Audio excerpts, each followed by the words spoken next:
bicaralah Engkau, tuntunlah kami ya Tuhan, tuntunlah kami.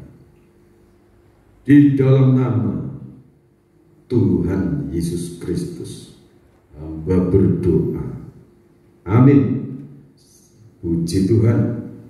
Bapak Ibu yang dikasihi oleh Tuhan Yesus Kristus, pada kesempatan yang sangat baik ini kita akan mendengar firman Tuhan.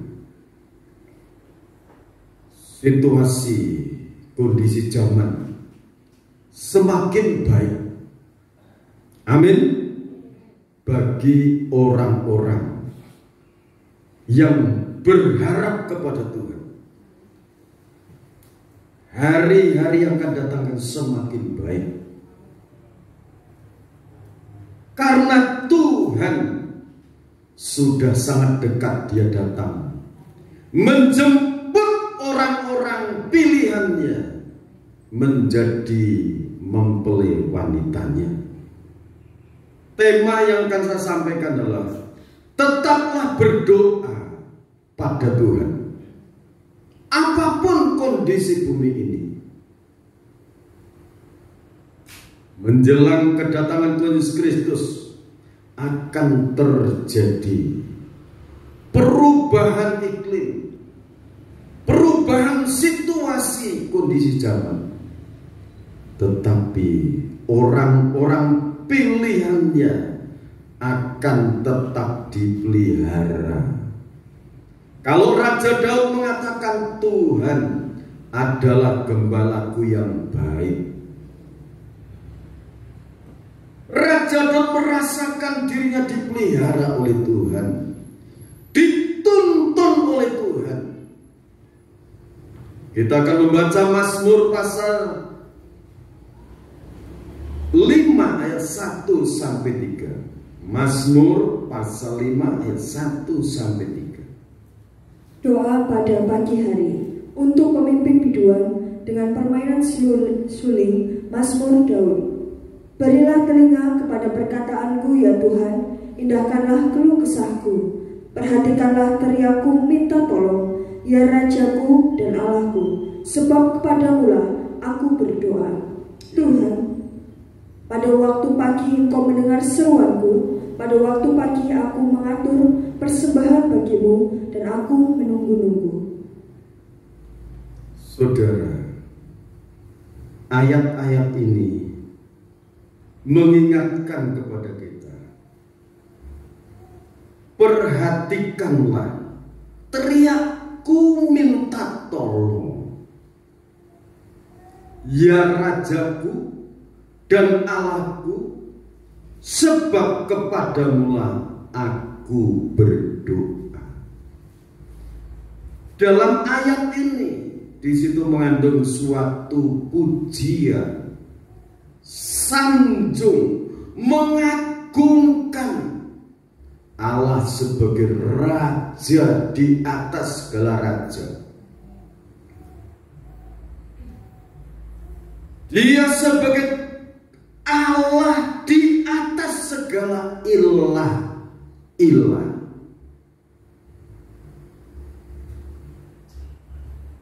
Dia sebagai Tuhan di atas segala tuan di dunia ini.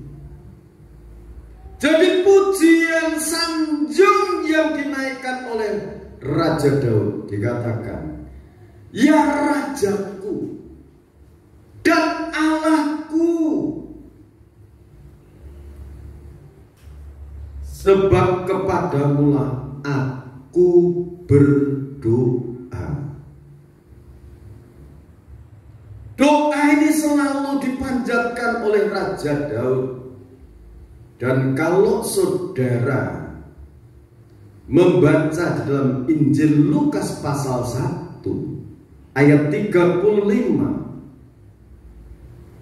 Injil Lukas pasal 1 ayat 35. Jawab malaikat itu kepadanya, Roh Kudus akan turun atasmu dan kuasa Allah yang maha tinggi akan menaungi engkau. Sebab itu anak yang akan kau lahirkan itu akan disebut kudus, anak Allah. Jadi Firman ini menuntun kita, menjelaskan pada kita, Roh Kudus itu akan menghidupkan firman yang disampaikan malaikat Jibril saat itu. Sebab anak yang akan kamu lahirkan itu akan disebut kudus, anak Allah. Sekalipun dia disebut sebagai anak Allah, dia turun ke dunia ini memberikan suatu contoh. Markus pasal 1 ayat 35.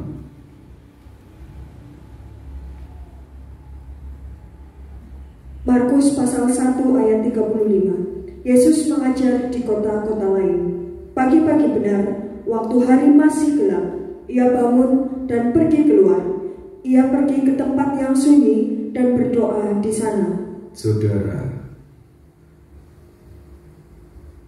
Dia Allah yang maha besar, raja di atas segala raja. Di saat dia itu turun ke dunia untuk menyelamatkan umat manusia, dia yang pertama kali memberikan suatu contoh. Pagi-pagi benar, waktu masih gelap, dia keluar rumah mencari tempat yang sunyi, sepi, dan berdoa di sana. Haleluya. Ini memberikan suatu teladan untuk kita, supaya kita meneladani apa yang dia telah tinggalkan untuk kita. Haleluya. Sementara Matius pasal 7 dari ayat 7, di sana dijelaskan. Ya, silakan baca. Matius pasal 7 ayat 7. Hal pengabulan doa. Mintalah, maka akan diberikan kepadamu. Carilah, maka kamu akan mendapat. Ketoklah, maka pintu akan dibukakan bagimu. Jadi doa ini merupakan perintah dari surga. Umat manusia itu harus minta, harus mengetuk pintu kerajaan surga, mengetuk pintu kemurahan Allah, mencari kebenaran. Ini perintah doa ini. Matius 6 ayat 33, di sana dijelaskan, sebab itu carilah dahulu kerajaan Allah dan kebenarannya, maka semuanya itu akan ditambahkan kepadamu. Amin. Saudara, Tuhan Yesus Kristus itu memberikan suatu contoh. Sebelum melakukan segala aktivitas, belum mengerjakan segala sesuatu, sebelum bertindak, berdoa dulu, mohon campur tangan Tuhan, mohon kehadiran Allah dalam hidupnya. Yang pertama, mencari kerajaan Bapa di surga. Miliki dulu keyakinan bahwa di dalam nama Yesus Kristus itu kita yang percaya dianugerahi kerajaan surga. Haleluya. Ini bukan karena perbuatan kita, bukan karena perbuatan baik, bukan karena usaha kita, bukan.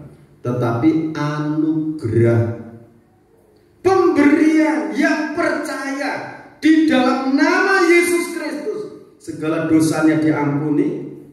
Setelah diampuni, dianugerahi keselamatan. Sebab itu Bapak Ibu dikasih oleh Tuhan,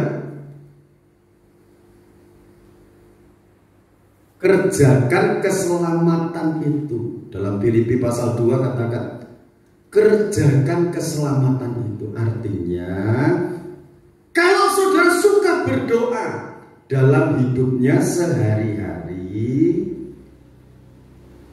berjalan dalam kebenaran. Yang dulu suka menipu, yang dulu suka bohong, berhenti menipu, berhenti bohong, Yang dulu suka mencuri, sekarang berhenti mencuri. Yang dulu suka malas-malasan, sekarang jangan suka malas-malasan. Karena firman mengatakan, cari kamu akan mendapat, ketuk pintu, pintu akan dibukakan. Sudah berdoa, terus bekerja. Kalau Lukas pasal ini, pasal 22, di sana juga menjelaskan mengenai doa. Saudara yang dikasih oleh Tuhan Yesus Kristus, kita akan memperhatikan contoh-contoh orang-orang yang melakukan doa. Kapanpun dia berdoa untuk mohon campur tangan Tuhan, untuk mohon penyertaan Tuhan, untuk mohon pertolongan Tuhan. Dalam kitab Daniel pasal 6 ayat 10 sampai 28. Saudara, di sana ada kisah. Ini contoh satu. Pada waktu itu pemerintahan Darius, Raja Darius. Namanya Daniel itu diberikan suatu kedudukan tinggi, dan raja memiliki suatu rencana, gagasan. Daniel mau diangkat lagi, dinaikkan pangkatnya. Tapi orang-orang sekitarnya Daniel itu mencari kesalahannya Daniel mengenai kesetiaan, mengenai kejujuran, mengenai kedisiplinan. Daniel tidak ada cacatnya. Ada yang tertutup. Oh, sekarang begini,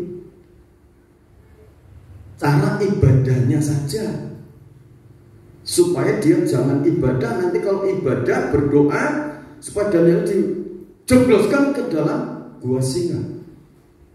Akhirnya bagaimana? Baik itu. Raja disuruh membuat undang-undang. Dalam 30 hari, setiap orang yang menaikkan doa kepada dewanya, orang itu harus ditangkap, dimasukkan gua singa. Kecuali permohonan itu satu, dimohonkan kepada Raja Ahasverus. Ini juga orang-orang ini, kalau dikatakan, loh, Raja Ahasverus itu kan manusia. Setiap manusia, rakyat saat itu semua minta permohonan kepada raja. Akhirnya seiring itu, ayat ini Daniel pasal 6 ayat 10 sampai 28. Kalau saudara baca di sana ayat 10, bagaimana, apakah Daniel takut menghadapi itu? Daniel pasal 6 ayat 10 mulai. Sebab itu Raja Darius membuat surat perintah dengan larangan itu. Demi didengar Daniel bahwa surat perintah itu telah dibuat, pergilah ia ke rumahnya.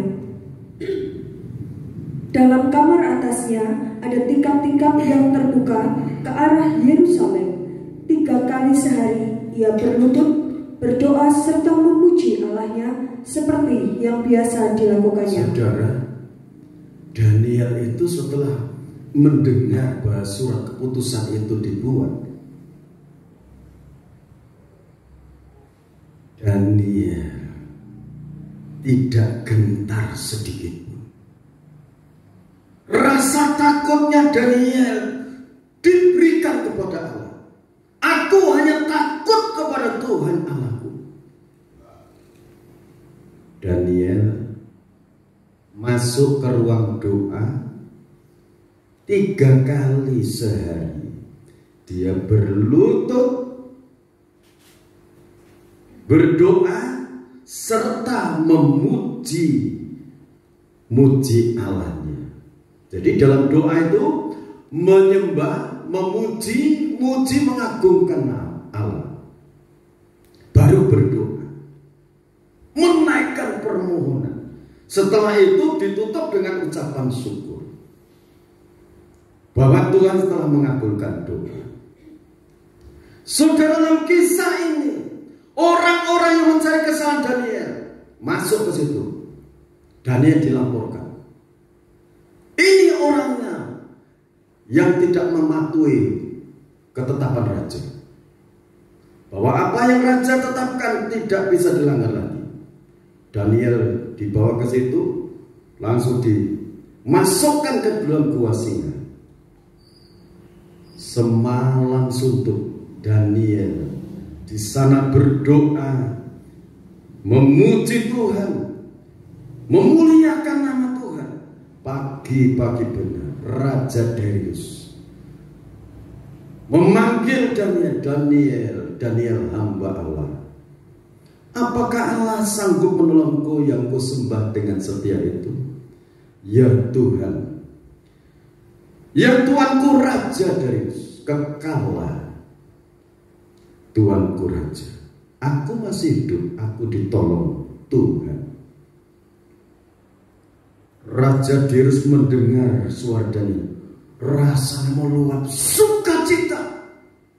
Cepat naikkan Daniel. Wah, dinaikkan. Masih utuh, tidak ada yang lecet sedikit pun. Raja Darius katakan, terpujilah Allahnya Daniel. Setelah itu Raja Darius perintahkan orang-orang yang menjebloskan Daniel ke dalam gua singa ini, tangkap mereka. Seluruh keluarganya, anak-anaknya masukkan dalam gua singa. Belum mereka sampai di dasar, mereka sudah diterkam oleh harimau, dirobek-robek, dipatahkan tulang-tulang mereka. Saudara, siapa yang salah ini? Apakah anaknya? Apakah istrinya? Suaminya yang bekerja di kerajaan dari Darius. Jadi kesalahan seorang bapak kalau tidak bertobat, yang mengalami sengsara itu sampai anak cucu cicitnya. Sebab itu sebagai orang tua harus betul-betul bertobat. Hatinya terbuka terhadap Tuhan, hatinya terbuka terhadap keluarganya, supaya tulah kutuk itu tidak mengejar keluarganya. Setelah orang-orang yang memasukkan Daniel ke dalam gua singa itu dimasukkan dalam gua singa, Raja Darius katakan, kekalah Allahnya Daniel. Siapa yang menghina Allahnya Daniel, mereka harus dihukum mati. Dan saat itu Daniel kedudukannya semakin tinggi, dipercaya oleh raja. Jadi kedisiplinan berdoa menyembah Tuhan itu betul-betul mengandung suatu rahasia Allah diberikan dalam hidupnya. Diangkat. Sebab itu yang biasanya malas-malas untuk berdoa, ayo mulai sekarang giat untuk berdoa. Yang sudah biasa berdoa, jangan merupakan kebiasaan, tetapi tingkatkan fokus konsentrasi kepada Bapa di surga. Amin. Nah, sekarang contoh yang kedua, saudara. Ini seluruh kerajaan saat itu, seluruh masyarakat mengalami musibah, kelaparan selama 3,5 tahun, mengalami kekeringan mereka. Kalau saudara membaca dalam 1 Raja-Raja pasal 18 dari ayat yang ke-20, di sana kisahnya adalah seorang nabi. Nah, sekarang bukan cuma Indonesia yang mengalami musibah, tetapi seluruh dunia mengalami musibah. Musibah penyakit yang tidak kelihatan tetapi mematikan. Sekarang waktunya orang-orang pilihan Tuhan itu tampil. Tampil di mana? Tampil di hadapan Tuhan, mengetuk pintu kemurahan Tuhan, memohonkan belas kasihan supaya Tuhan berkemurahan untuk umat-umatnya. Bukan cuma untuk gerejanya sendiri, bukan cuma untuk organisasinya sendiri, tetapi untuk seluruh umat manusia yang tinggal di dunia ini, supaya mereka mendapatkan kasih dan rahmat yang dari Tuhan. Amin.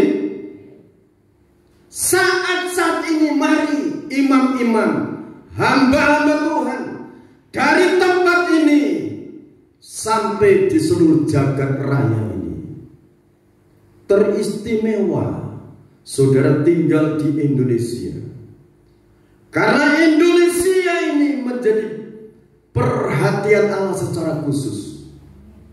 Tuhan punya rencana untuk Indonesia. Tuhan akan memberkati Indonesia. Tuhan akan dipermuliakan di tengah-tengah negeri kita Indonesia ini. Sebab itu, mari para imam, para hamba Tuhan yang di tempat ini, bahkan yang mendengarkan melalui tayangan YouTube, mari kita bersatu berdoa, memohon belas kasihan Allah. Hamba-hamba Tuhan memiliki belas kasihan terhadap jiwa-jiwa. Sekali lagi, bukan hanya untuk dirinya sendiri, bukan hanya untuk jemaatnya sendiri, bukan untuk gerejanya sendiri, bukan hanya untuk organisasinya sendiri, tetapi untuk seluruh umat, dan akhirnya untuk pembangunan kesatuan organisme tubuh Kristus yang esa.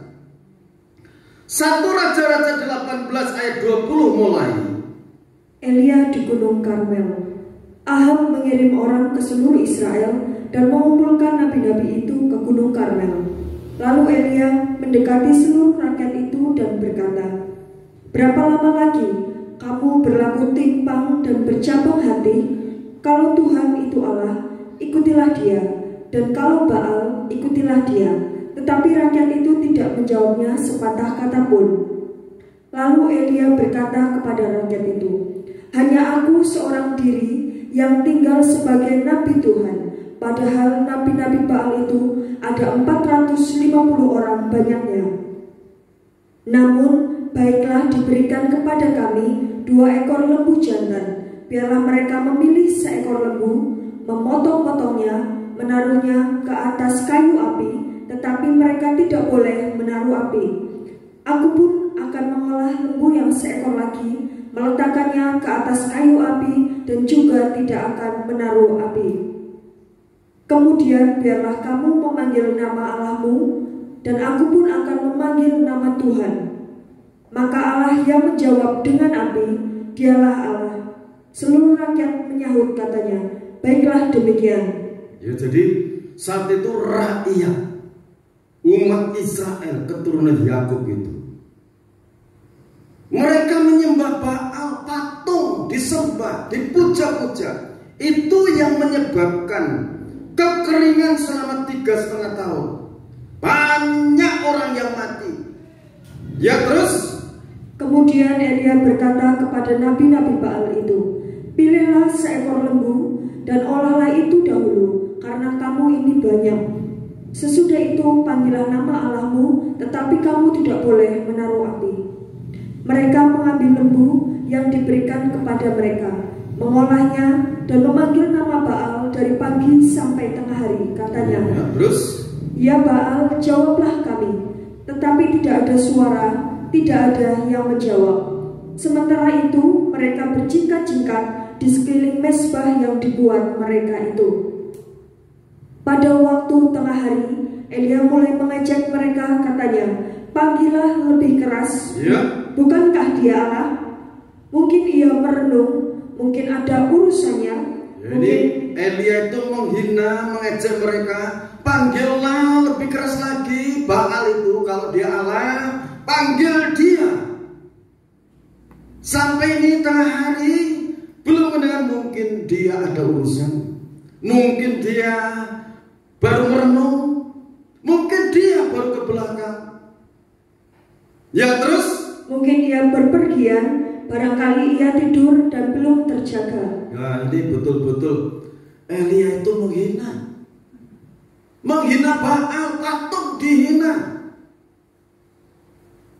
Karena Mazmur katakan Allah yang kita sembah itu tidak pernah terlelap dan tidak pernah tertidur. Dia setiap saat standby. Kapan waktunya sudah berdoa, di situ dia mendengar. Kapan dia menaikkan pujian sanjung pada dia selalu siap mendengarkan pujian saudara. Ya terus? Maka mereka memanggil lebih keras serta menoreh-noreh dirinya dengan pedang dan tombak seperti kebiasaan mereka, sehingga darah bercucuran dari tubuh mereka. Jadi mereka semakin menoreh badannya, darah bercucuran dari tubuh mereka.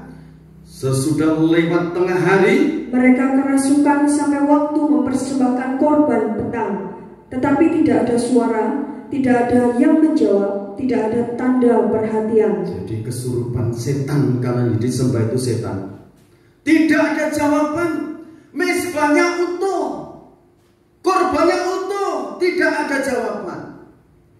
Karena Eli sudah pesan, kamu boleh mempersembahkan lembu ini, tetapi tidak boleh menaruh api di dalamnya.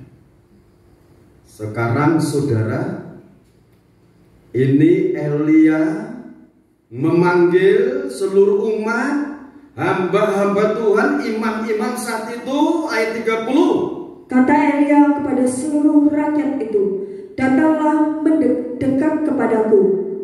Maka mendekatlah seluruh rakyat itu kepadanya.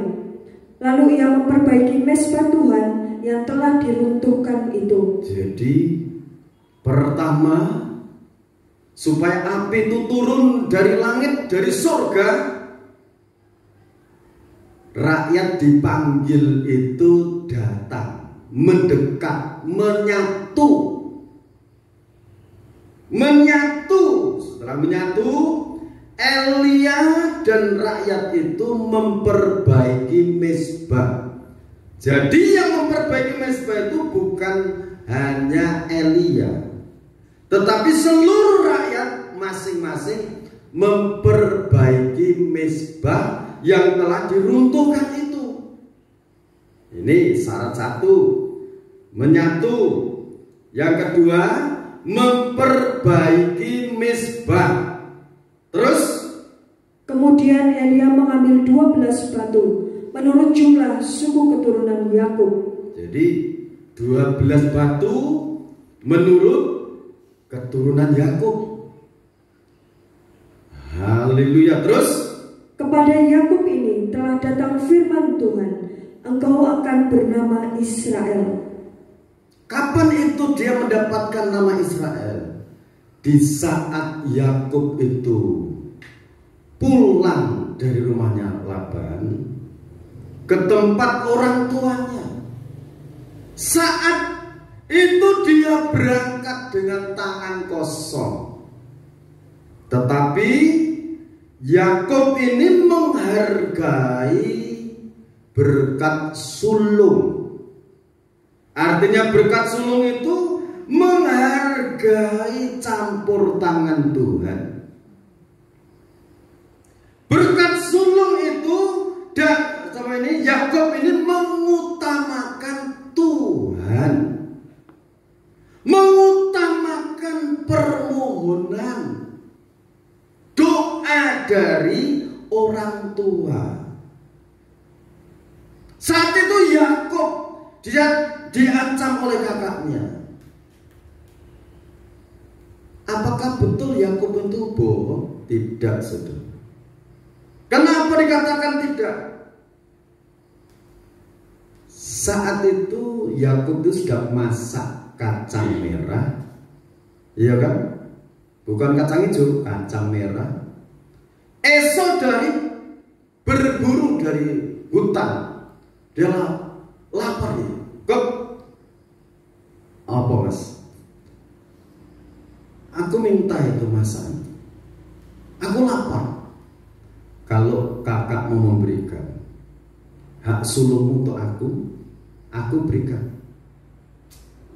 Yang penting aku makan itu. Aku kan sebentar lagi mati. Berikan dulu itu. Nanti hak sulungku untuk kamu.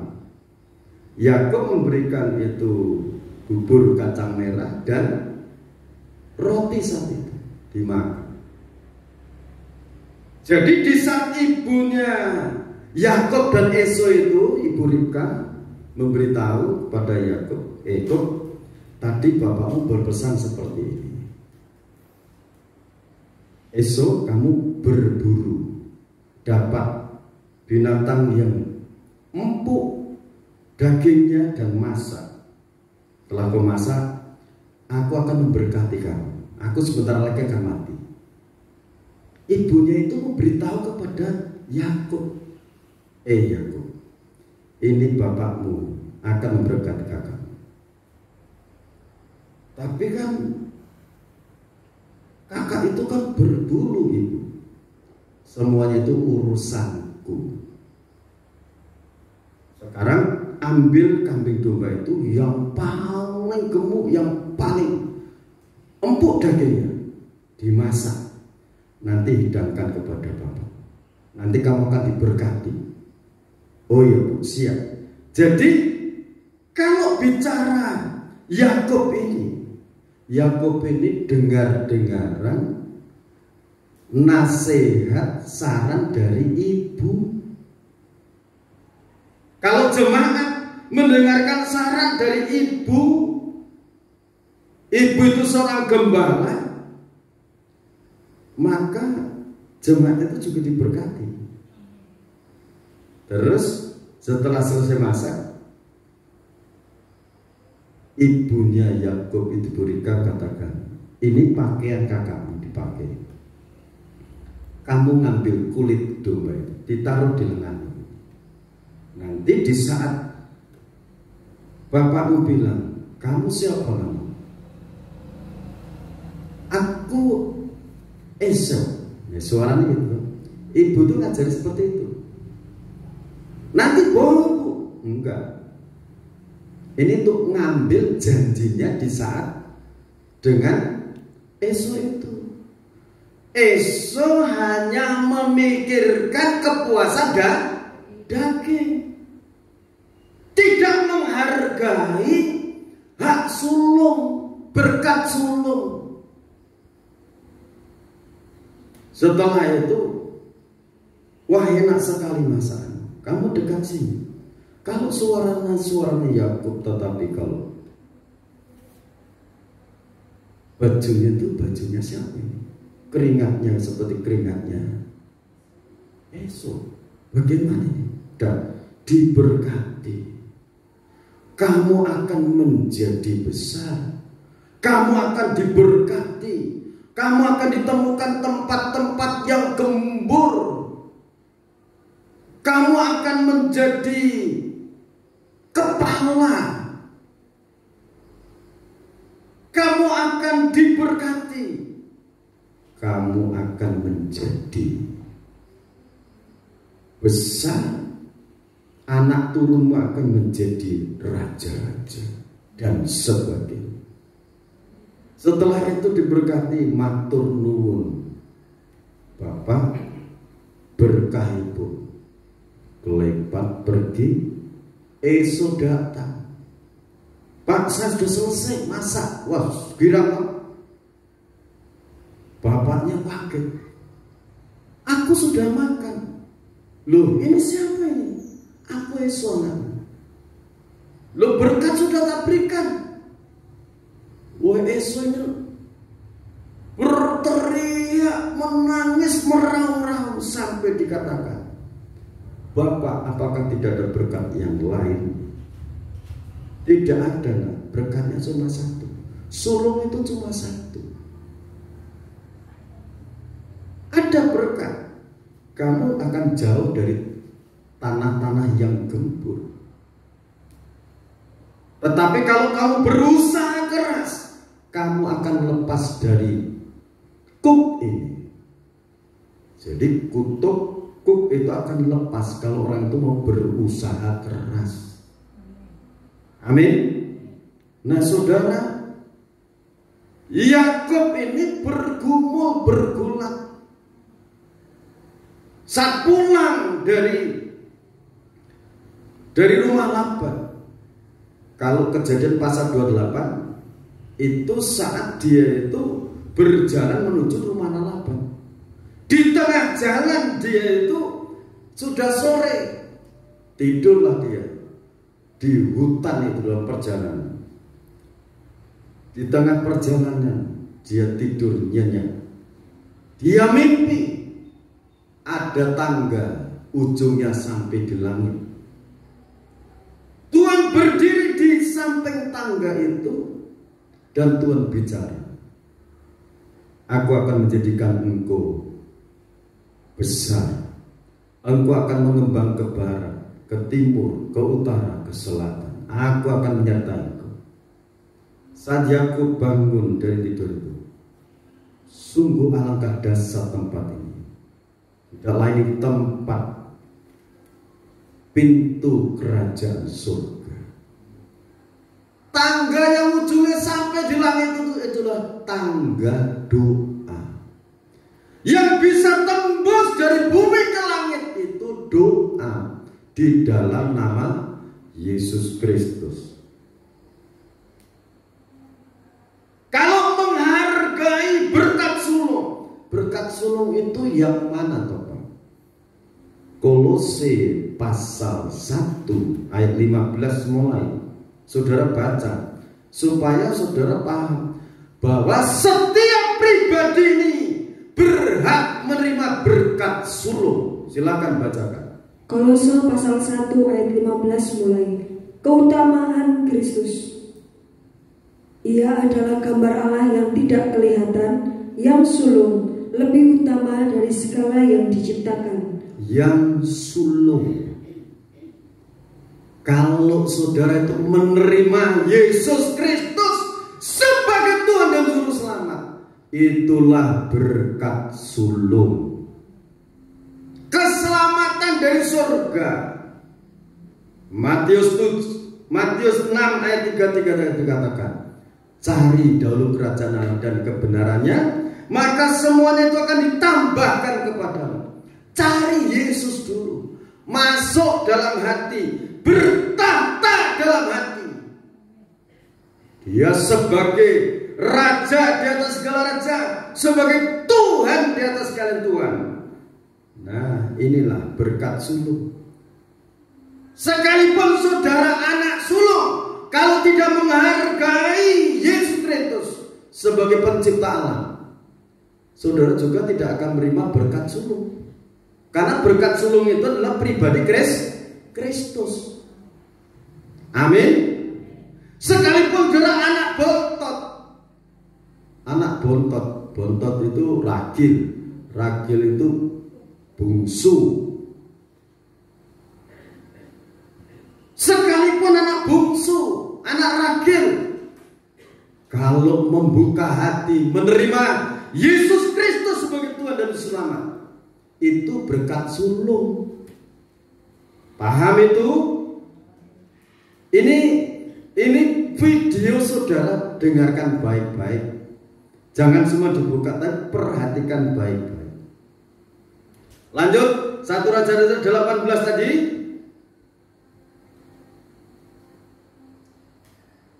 Ia mendirikan batu-batu itu menjadi mezbah demi nama Tuhan dan membuat suatu parit sekeliling mezbah itu yang dapat memuat 2 sukat benih. Ia menyusun kayu api, memotong lembu itu dan menaruh potongan-potongannya di atas kayu api itu. Sesudah itu ia berkata, penuhilah 4 buyung dengan air dan tuangkan ke atas korban bakaran dan ke atas kayu api itu. Kemudian katanya, buatlah begitu untuk kedua kalinya. Dan mereka berbuat begitu untuk kedua kalinya. Kemudian katanya, buatlah begitu untuk ketiga kalinya. Dan mereka berbuat begitu untuk ketiga kalinya. Ya, jadi saudara, menyatu, umat itu menyatu, imam-imam menyatu. Ini pertama Nabi Elia tampil memanggil imam-imam umat Israel menyatu. Setelah menyatu, yang kedua memperbaiki mezbah. Setelah memperbaiki mezbah, menyusun kayu. Lembu itu dipotong berarti mengeluarkan darah, dipotong-potong. Setelah itu ditaruh di atas kayu api itu. Setelah kayu api disiram dengan air sampai parit itu penuh dengan air. Hasil bisa mezbah itu berdiri seperti itu. Mereka bersama-sama. Elia tidak sendirian. Terus sehingga air mengalir sekeliling mezbah itu, bahkan parit itu penuh dengan air. Kemudian pada waktu mempersembahkan korban petang, tampillah Nabi Elia dan berkata, "Ya Tuhan, Allah Abraham, Ishak dan Israel, pada hari ini biarlah diketahui orang bahwa Engkaulah Allah di tengah-tengah Israel, dan bahwa aku ini hamba-Mu, dan bahwa atas firman-Mu lah aku melakukan segala perkara ini." Jadi supaya doanya itu dikabulkan, api turun dari langit.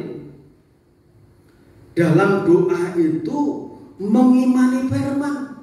Orang-orang yang dipilih Tuhan, orang-orang yang hidupnya mengalami pemeliharaan Tuhan, orang-orang yang mengalami memegang janji Tuhan yang dijalankan, Abraham, Ishak dan Israel. Yakub tadi, keturunan Yakub ini disebut. Kenapa disebut? Tuhan, Engkau akan jadikan besar orang-orang ini. Tidak mungkin orang-orang akan habis dengan situasi ini. Nah, saudara, ayat 37. "Jawablah aku ya Tuhan, jawablah aku, supaya bangsa ini mengetahui bahwa Engkaulah Allah ya Tuhan, dan Engkaulah yang membuat hati mereka tobat kembali." Lalu turunlah api Tuhan menyambar habis korban bakaran, kayu api, batu, dan tanah itu, bahkan air yang dalam parit itu habis dijilatnya. Ketika seluruh rakyat melihat kejadian itu, sujudlah mereka serta berkata, "Tuhan, dialah Tuhan, Tuhan dialah Allah." Wah, saudara, kalau hamba-hamba Tuhan bangkit memiliki beban belas kasihan untuk seluruh rakyat, menyatu bersama-sama memperbaiki mezbah, bersama-sama menghargai korban Kristus, menjunjung tinggi korban Kristus, api Roh Kudus akan dicurahkan. Pada akhir zaman ini Tuhan akan mencurahkan Roh Kudus-Nya. Maka terjadilah kegerakan di situ. Umat itu kembali tersungkur menyembah Tuhan. Engkaulah Allah, pencipta alam semesta. Ini berkat rohani. Amin. Jadi saudara yang dikasih Tuhan, untuk bisa terjadi roh dicurahkan ini, itu tidak cukup Elia sendiri, tetapi seluruh rakyat menyatu, memperbaiki mezbah. Kalau sekarang mezbah itu adalah penggenapannya korban Kristus di Bukit Golgota. Masing-masing menghargai korban Kristus, masing-masing meninggalkan tabiat kehidupan yang lama. Haleluya.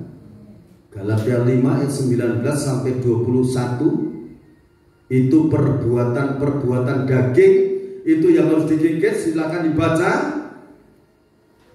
Setelah perbuatan-perbuatan daging itu disembelih, bertobat, ditinggalkan tabiat kehidupan yang lama, maka ayat 22 sampai 23 ada di situ buah-buah Roh Kudus. Karena seiring orang itu bertobat, Roh Kudus turun memenuhi hidupnya, bertahta dalam hidupnya. Terus silakan.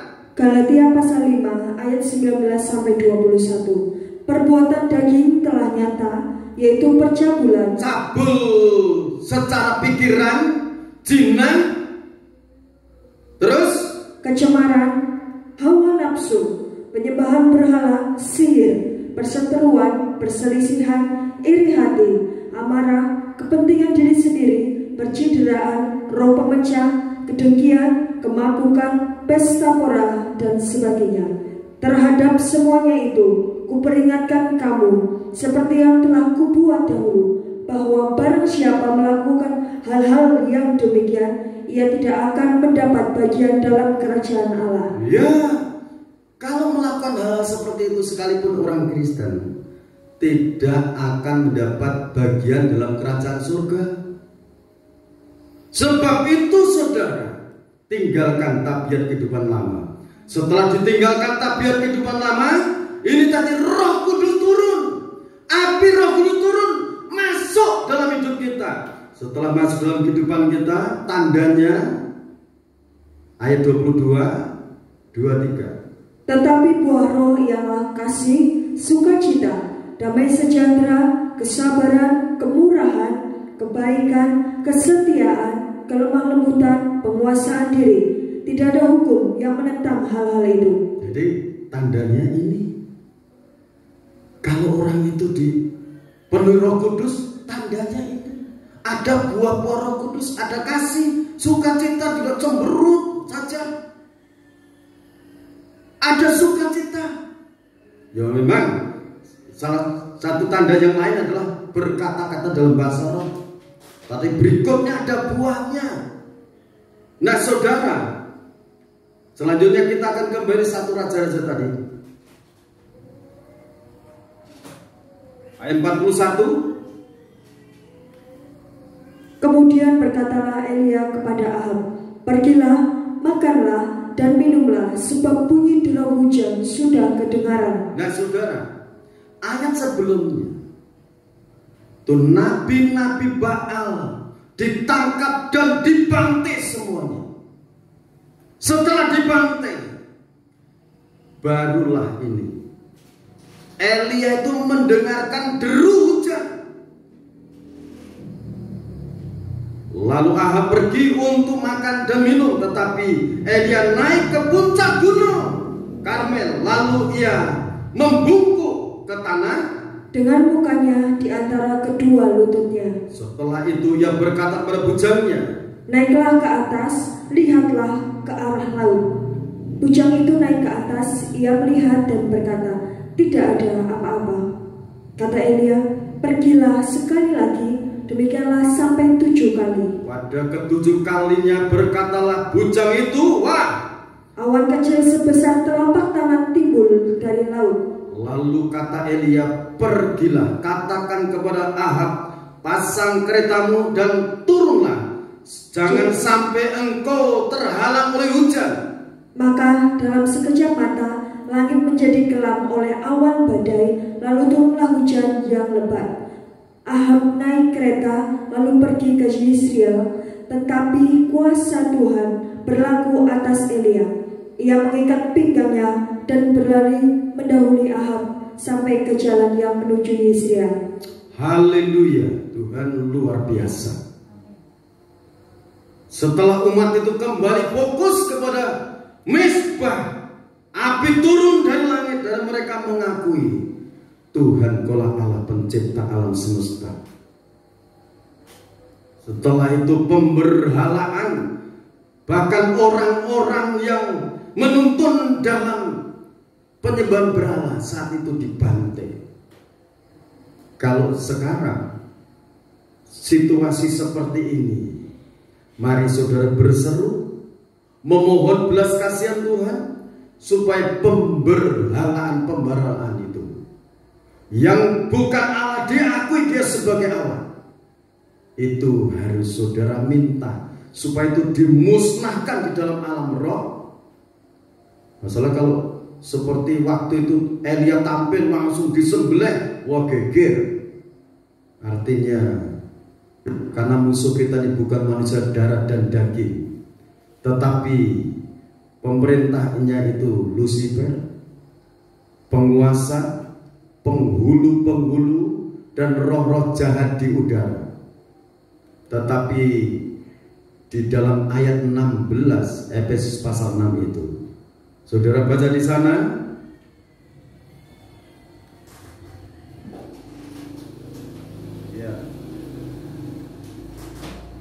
Efesus pasal 6 ayat 16. Dalam segala keadaan pergunakanlah perisai iman, sebab dengan perisai itu kamu akan dapat memadamkan semua panah api dari si jahat. Amin. Ayat itu sampai 18 itu mengatakan dalam segala doa dan permohonan berdoalah dengan tidak putus-putusnya. Berdoa untuk orang-orang kudus, berdoa untuk keselamatan jiwa-jiwa, tidak berkeputusan, memiliki belas kasihan terhadap jiwa-jiwa. Saudara, kalau Elia saat itu disertai oleh kuasa Tuhan, sekarang pun Roh Kudus tidak berubah. Roh Kudus yang dulu menyertai Elia sekarang pun menyertai kita. Berkat rohani dicurahkan. Yang kedua, berkat jasmani. Hujan turun. Kuncinya satu,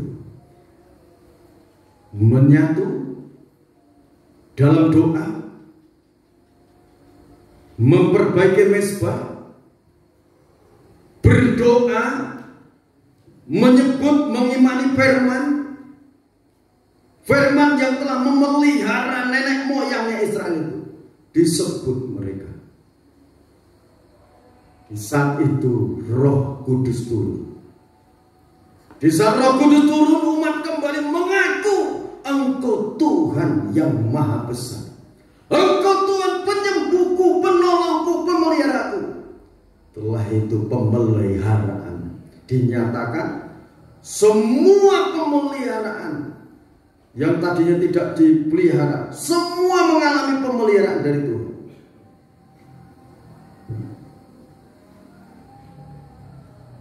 Mereka punya tekad, ini berhala harus dimusnahkan. Setelah pemeliharaan dimusnahkan, hujan turun. Itu doanya Elia, minta hujan turun. Selama 3,5 tahun mereka mengalami kekeringan, musibah, banyak yang kelaparan, banyak yang mati. Di sana juga ada seorang janda sarpat yang dipelihara Tuhan karena Elia. Janda sarpat katakan, aku sudah mengumpulkan kayu bakar. Aku akan masak. Setelahnya aku akan mati karena tepung yang di tempat tinggal 1 genggam, minyak di kulit tinggal setetes. Nabi Elia katakan, ya benar, kamu pulang, masak dulu untuk aku roti bundar kecil. Setelah itu untuk kamu. Nanti sampai turun hujan, tepung itu tidak akan habis, minyak dalam tempat yang tidak akan habis. Dan itu pun menjadi kenyataan. Di tengah-tengah kesulitan, kalau kita mentaati firman, firman akan memelihara kita. Amin. Sebab itu fokuslah pada Kristus. Lantas saudara baca Ibrani pasal 2 ayat 18.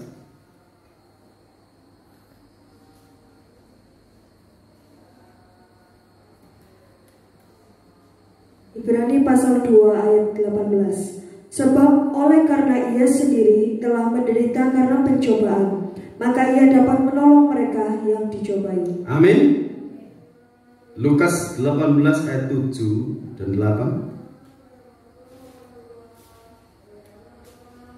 Lukas pasal 18 ayat 7 dan ayat 8. Tidakkah Allah akan membenarkan orang-orang pilihannya yang siang malam berseru kepadanya?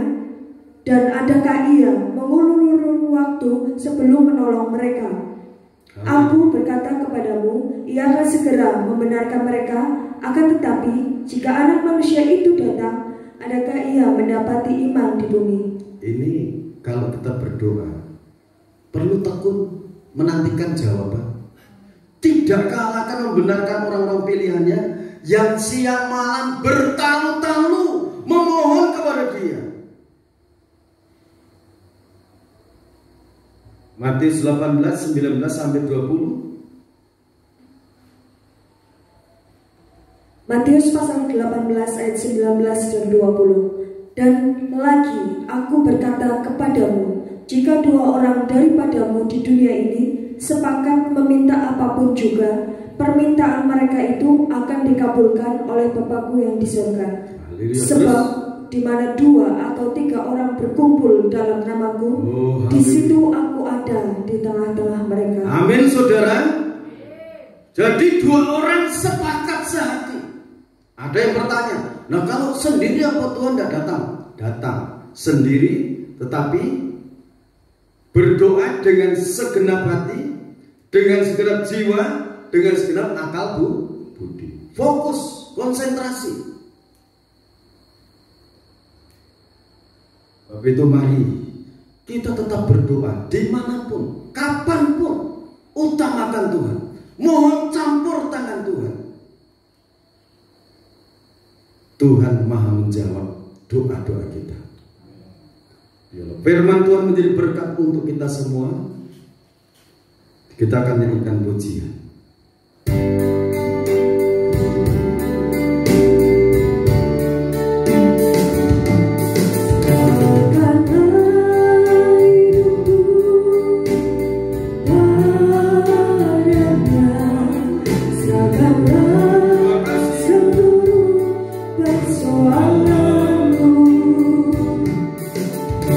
Di dalam namanya ada jaminan.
meneladani firman,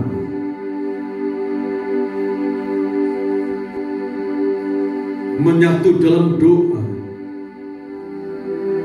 menyatu dalam sembah, menyatu fokus kepada pengorbanan Kristus di Kalvari, memohon belas kasihan untuk keluarga, untuk saudara sanak famili,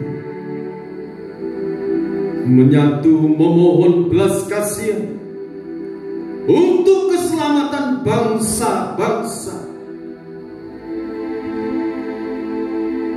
supaya Tuhan segera melenyapkan virus corona yang mematikan.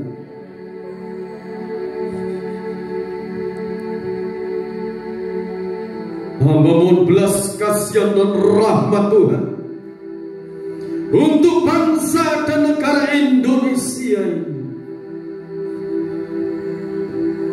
bahkan untuk seluruh bangsa-bangsa di seluruh dunia.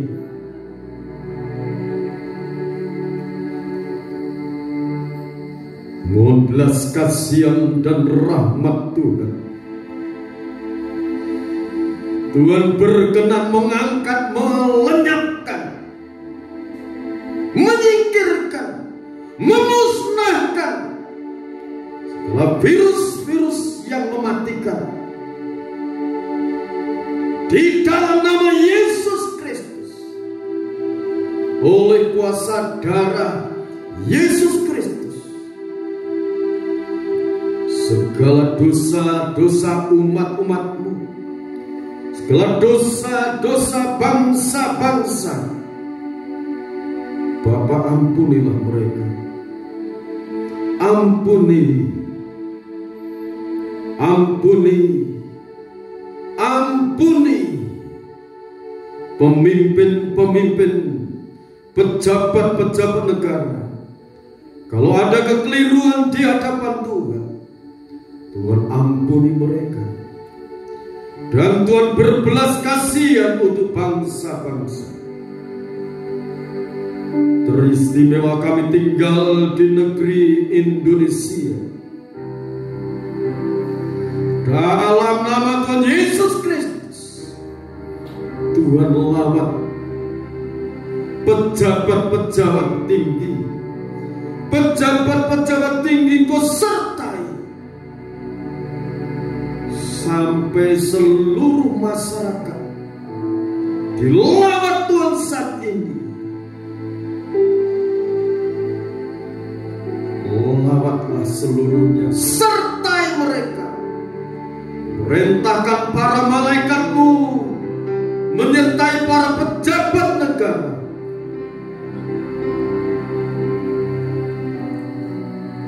Dianugerahi hikmat, kebijaksanaan dari surga. Rakyat Indonesia mendapatkan rahmat Tuhan. Terima kasih Bapa. Masyarakat lingkungan kami di sini diberkati perlindungan, diberkati kekuatan kesehatan dari Tuhan. Indonesia diberkati Tuhan. Indonesia menjadi berkat untuk bangsa-bangsa. Para hamba-Mu, para imam, disertai oleh kuasa Tuhan. Masing-masing merendahkan hati di hadapan Tuhan. Masing-masing mengetuk pintu kemurahan Tuhan.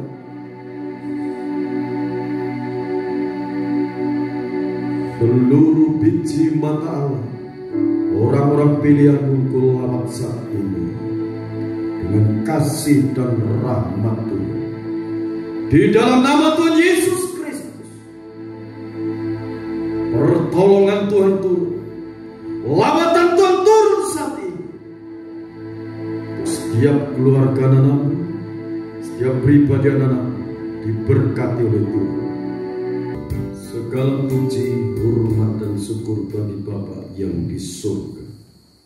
Di dalam nama Tuhan Yesus Kristus, Bapak Ibu Saudara kasih dalam Tuhan, sekarang terimalah berkat anugerah, damai dan sejahtera dari Allah Bapa, Sang Putra dan Roh Kudus dicurahkan dalam kehidupan kita. Berkat-berkat yang terbaik, berkat-berkat kekuatan, kesehatan, kesembuhan, pemeliharaan dari Tuhan turun dalam kehidupan kita semua. Sekarang sampai Tuhan datang yang kedua kali, kita tetap tinggal dalam naungan kasih dan rahmat. Di dalam nama Tuhan Yesus Kristus hamba berdoa. Amin. Salam, Tuhan berkati kita semua.